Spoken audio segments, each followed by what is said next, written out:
So welcome back, dear students. In the last class we were discussing waste processing techniques, and we discussed a few topics like mechanical volume and size reduction, compaction, shredding, thermal volume reduction, etc. Today we'll be discussing component separation. So what do you understand by component separation? Component separation is a necessary operation in which the waste components are identified either manually or mechanically to aid further processing. And this is done prior to size or volume reduction. It is necessary in order to avoid the problem of segregating or sorting the recyclable materials from the mixed and compressed lumps of waste and the poor quality of the recyclable materials sorted out of the compaction vehicles.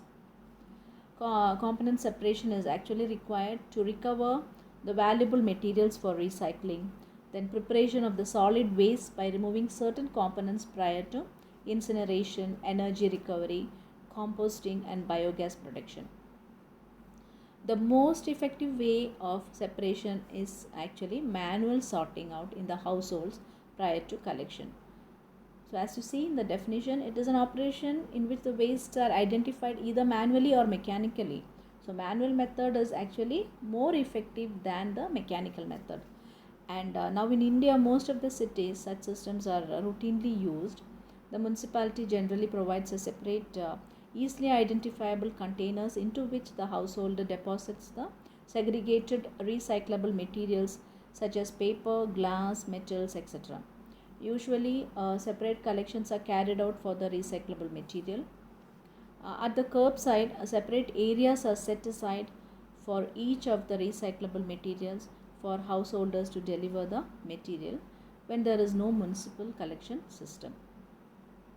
And in case the separation is not done prior to collection, that is in the household level or whatever it is, if it is not done before collection, then it could be sorted out through other mechanical techniques.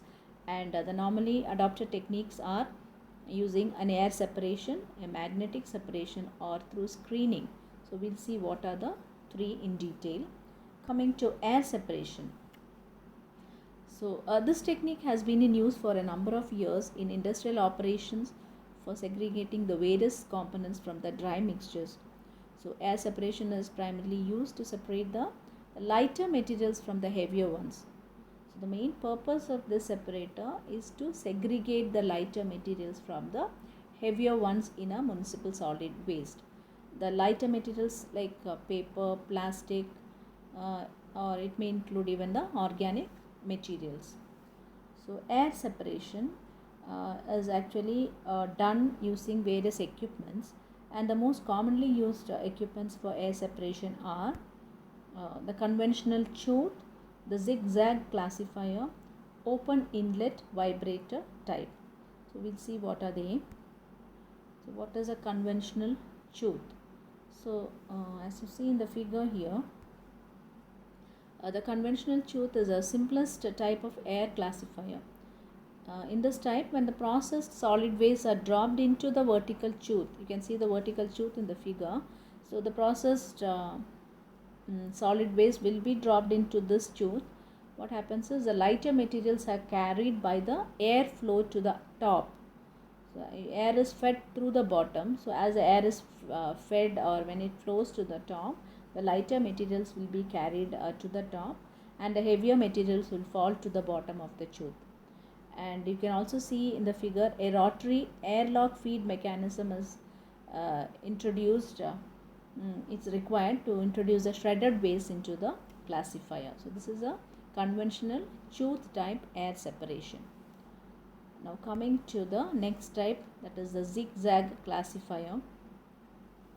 Again, you can see in the figure, it consists of a continuous vertical column with internal zigzag deflectors through which air is drawn at a higher rate. So the shredded waste are introduced at the top of the column at a controlled rate, and air is introduced at the bottom of the column. So as the waste drop into the air stream, the lighter fraction is fluidized and moves upwards and out of the column, while the heavy fraction falls to the bottom. So again here The principle is the same, to separate the lighter material from the heavier ones. Only thing, compared to the first type of equipment, that is a conventional chute, the zigzag classifier, the equipment arrangement is different. The principle is the same in the case of a air separator, that is to separate the lighter materials of the waste from the heavier ones. Now the third type of air separator is an open inlet vibrator type. Now this type of air classifier, the separation is actually accomplished by a combination of three actions, namely vibration, inertial force and air pressure. So these three actions combined together accomplishes the task of separating the lighter materials from the heavier material. So this is a typical open inlet vibrator type.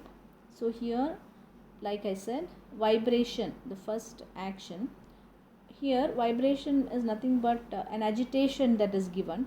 So this vibration helps to stratify the material fed into the separator into the heavy and the light components.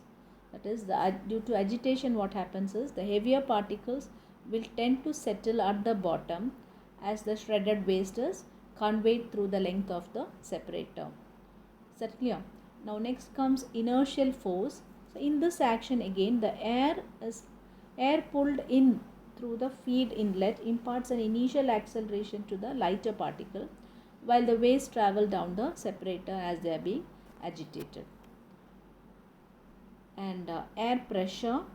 So this action refers to the injection of fluidizing air in two or more high velocity and low mass flow curtains across the bed. And an advantage of this classifier is that airlock feed mechanism is not required and the wastes are fed by gravity directly into the separator inlet. So this is how it differs from a conventional chute and a zigzag classifier, the open inlet vibrator type. I hope that is clear. Now next we'll see what are the factors to be considered for selecting an air separation equipment. So what are the factors to be considered for selecting air separation equipments? So as you see here, mainly the factors like characteristics of the materials that are produced by shredding equipment, like the particle size, the shape, the moisture content and the fiber content of the material.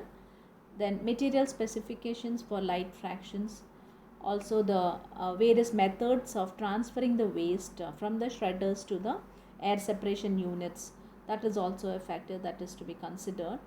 Then characteristics of separator design, including the solids to air ratio, the fluidizing velocities, unit capacity, total air flow and the pressure drop. Also various other characteristics like including the energy requirement, the maintenance, then maintenance requirement, simplicity of operation, the noise output, etc. also has to be considered. The site considerations including the space and the height access, the noise and environmental limitations. So these are all the factors that need to be considered before we select which type of air separation equipment is to be used. Now coming to the second type of separator, it is a magnetic separator. So magnetic separator is actually used for recovering the ferrous scrap from the shredded solid waste. It involves the use of magnetic recovery system. So mainly in order to recover the ferrous materials, we are using this type of a separator, and it is recovered either after shredding or before air separation. Now the various equipments used for magnetic separation, they are the suspended magnet, the magnetic pulley, etc. We'll see what they are. The suspended magnet. So in this type, what is the principle is that a permanent magnet is used in order to attract the ferrous metal from the waste stream. So when the attracted metal or the ferrous component reaches an area where there is no more magnetism, what happens is it falls away freely, and this ferrous metal is then collected in a separate container. So here you can see a suspended magnet. So as I told you, in this case, a permanent magnet is used in order to attract the ferrous metal. Then it travels and reaches area where there is no magnetism, and it falls freely, which is then collected in a separate container. The next one is a magnetic pulley. So this again consists of a drum type device containing magnets or electromagnets over which a conveyor or a similar transfer mechanism carries the waste stream. The conveyor belt conforms to the rounded shape of the magnetic drum. So that will be across the magnetic drum, and the magnetic force pulls the ferrous material away from the falling stream of the solid waste. This is a magnetic pulley separator. Now we'll see what are the factors to be considered for magnetic separation or the selection of a magnetic separation equipment. Again, characteristics of the waste from which the ferrous materials are to be separated is one important factor to be considered. Then equipment used for feeding the waste to separate and to remove the separated waste streams. Then the characteristics of the separator system, like engineering design, like loading rate, magnetic strength, then material of construction, etc. It also depends on operational characteristics like energy requirements, then maintenance requirements, simplicity of the operation, reliability, water pollution control requirements, etc. And the location where the ferrous materials are to be recovered from the solid waste. The solid waste would contain ferrous materials at some points from where it has to be recovered. So this location is also an important factor to be considered. Then site consideration including space and height, access, noise and environmental limitations. So these are all the factors to be considered for the selection of a magnetic separation equipment. The two equipments normally used are a suspended magnet and a magnetic pulley. Now coming to the next method of that is screening. So screening, it is the most common form of separating solid waste depending on their size by the use of one or more screening surfaces. So screening is used for screening out or separating the solid waste based on their size, and screening has a number of applications in solid waste resource and energy recovery systems. It can be used before or after shredding and after air separation of waste in various applications dealing with both light and heavy fraction materials. And the most commonly used screens are the rotary drum screens and the various forms of vibrating screens. And also you can see that the rotating wire screens with relatively large openings are used for separation of cardboard and paper products, while vibrating screens and rotating drum screens are typically used for the removal of glass and related materials from the shredded solid waste. Now, what are the factors to be considered for selecting a screening equipment? The various factors that affect the selection of screens includes the material specification for screened components, location, like where the screening is to be applied, and the characteristics of the waste material to be screened, whether that is the material characteristics. Then separation and overall efficiency, characteristics like screen design including that is the size, etc. Then including the materials of construction, what material the screen is made of, as the size of the screen openings, the total surface screening area, etc. and all should be considered.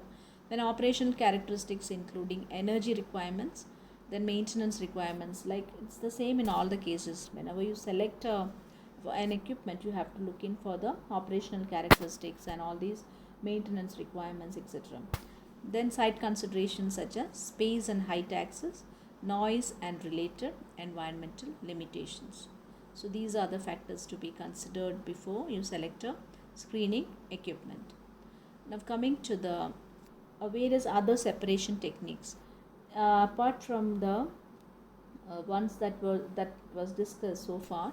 There are other separation techniques, component separation techniques like hand sorting or previewing, inertial separation, flotation, and optical sorting. So what are they? We'll just see what it is.